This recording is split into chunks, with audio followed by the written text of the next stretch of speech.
No medio do material escolar, dos libros e dos dicionarios, a fortuna atopou un oco. A Lotaría Nacional tocou nesta librería de toda a vida do barrio do Piñeiriño, en Vilagarcía. Isabel, que leva traballando neste local desde comezos dos anos 80, recibía hoxe a boa nova con enorme ledicia. Foi un día moi satisfactorio, un despertar moi agradable, que dimos un premio da Lotería Nacional do xoves.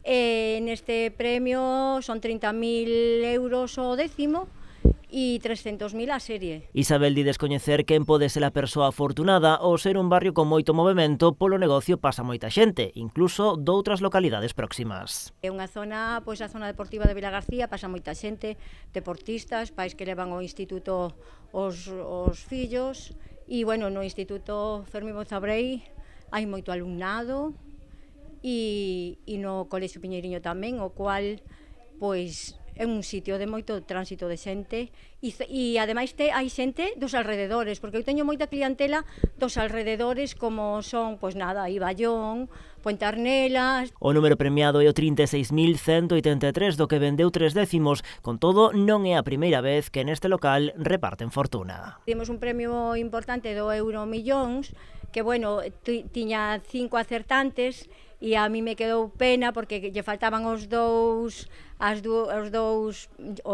clave, e bueno, foi un premio máis pequeno, pero había moitísimo bote. Este posto de lotarías pertencía ao pai de Isabel, que leva a súa fronte 27 anos, dende logo toda unha vida do lado da sorte. Fai 27 anos que este posto de loterías tiña o meu pai, que tiña o bar da Lomba ao lado do campo de fútbol do Arosa, e pasou. O seu desexo seguir repartindo cartos, soñando con que o gordo de Nadal ou a lotaría do neno caia aquí, quizáis este ano. Promea dicindo que desta volta por Reis a caer porque xogan cun número que acaba en 3, a mesma terminación que a do premio que tocou onte.